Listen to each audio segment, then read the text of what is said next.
Hey, I'm Matt with the Power PA course, and earlier today I talked with Daniel Chang. He is a graduate of the Power PA course who started as a production assistant and moved up. So now he's working as an audio engineer. I wanted to check in with him and ask about his experience with the course and see if he could just share a little bit of advice and wisdom on how he made that move from PA to audio engineer. Hey Daniel, how you doing? Doing great. Great to be here, Matt. Great to catch up with you. Yeah, it's good to see you. I see you on social. I see, it looks like you're working a lot. But I don't want to get ahead of ourselves. I want to start at the start. Mhm. Tell me, what were you doing before, before the film industry? What was going on in your life? What were you doing? What was your work or what was your life? Okay, so my last day job before I worked in the film industry, I was a road worker. I worked as a flagger, the people who set up temporary traffic control setups whenever they're working on power lines or bits of the road or something, anything where they need to like close off a lane of the street temporarily. It's funny whenever I'm standing there on set with my boom pole, it reminds me of standing there with a flagger paddle, the one that says stop on one side and slow on the other. So that's pretty funny. Which do you like better? I have to admit I like working in film a little bit better than being a road worker. Just a little bit, yeah. I hear you. Yeah, at the time, like because my work itself wasn't very fulfilling, I spent most of my free time pursuing like photography and like making videos as my main hobby, which is I think how I segued into film. So you were picking it up as a hobby and doing some photography, doing some video, and then what gave you the jump to make the leap to working professionally in the biz? I went to film school in San Francisco like way back in the day, graduated in 2012 and just spent a lot of years not being in the industry. But the big thing for me was in 2020, I found out that Anthony Tackett was producing a documentary about the protests. I volunteered to work on it, and I found out that a lot of the people who were also volunteering were actually full-time film industry professionals. And one of them was a PA who started kicking me gigs, and that's basically how I got started. So you had actually worked on set a little bit before you took the course, right? Yeah, so like I said, one of the other people on the crew, what was a PA who was kicking me gigs, ones that they weren't available for, or ones where the rate was not great. Yeah, it's always good to have a backup, and it's always good if they're less experienced than you because they don't steal your clients away. Tell me about what you learned from the course. Like, if you can contrast working on set before you took the course and then after it, do you feel like you knew what was going on better? You were better prepared? Yeah, definitely. When I first started working gigs, like nobody had told me like this is the right and wrong way to PA. Like I was just kind of thrown in there with very little just like a basic concept of what might be expected of me or how I should behave, how I should handle things. But having the course like showing me the ropes, I think that was really important. Yeah.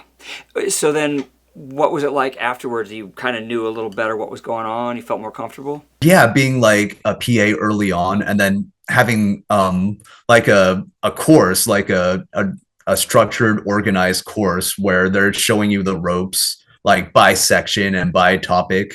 Like that is really something that's going to help prepare you for like your first or one of your first PA gigs in a way that like I don't think you're going to get preparation like that from anywhere else.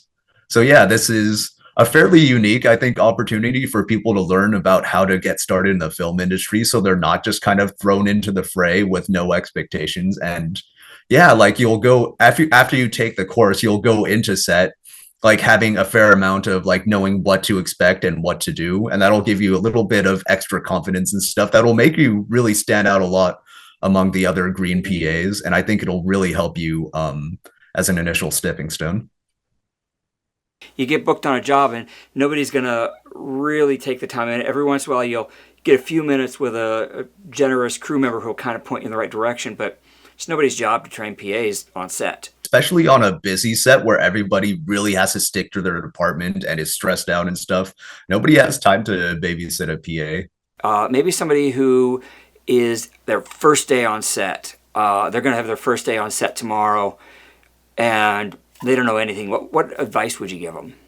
Oh wow, like there was so much to say to someone who's totally new and starting out. I would say just stay observant, use your intuition the best you can. But yeah, just do your best to kind of follow directions, figure out what needs to be done, and most importantly, figure out what is a PA's job and what's not, and what would be expected of you.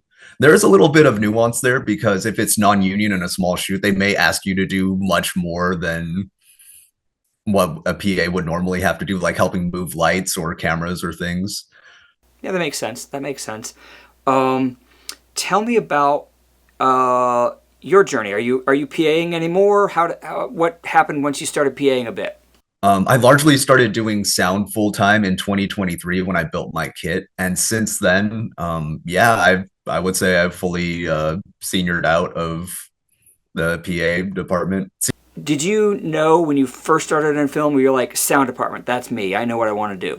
Well, I was told early on that being a PA is a great way to look at the other departments and figure out which one you want to join. I actually think I learned that bit of advice from the Power PA course. But yeah, so the two roles that I was most interested were sound and locations. I like the idea of locations because I like going to new places and new buildings and exploring and stuff. I later found out that going to new places and exploring new spaces is just a natural part of the job, anyways. I think I took interest in sound because I knew so little about it and I found it quite fascinating. I would look inside their bag and not know what any of that stuff was or how it works, but that made me curious and wanting to learn.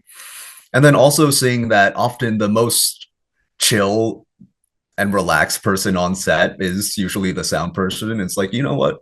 I think I like that. They're kind of doing their own thing, but they're also like a really important part of the production. And it was kind of the balance of things that I wanted in my work. And I found out like through doing the job that, yeah, this is the one role that I fit into best on crew. If you knew somebody who said, "Hey, I want to get into the sound department," can you give some steps? Like, how would they get there? I would think starting as a PA first is a little more advantageous because you're used to the work environment itself, which would be totally new to someone else who's just used to recording in a music studio. When I was a PA, I was always telling people on set that I wanted to get into sound. So, like, I actually became known as a PA who was interested in that department. One of my first, like, big sound gigs, it was for a short film. I think I had just recently started building a kit and I was like, okay, I'll do it. I didn't necessarily feel fully ready for it, but I was like, you know what? I'm just going to jump into and do my best. It's not my first rodeo, even though it is one of my first. So I just decided to believe myself and do the best that I could. It was stressful and daunting, but I think having that experience really helped me earn my stripes. I'd love to hear a little bit about how having been a PA helped you uh, do the job. Yeah, I think being a PA, like when there's downtime as a PA, you get to sit back and observe and see how workflow goes. And you can pay attention to your department in particular to see what they're doing.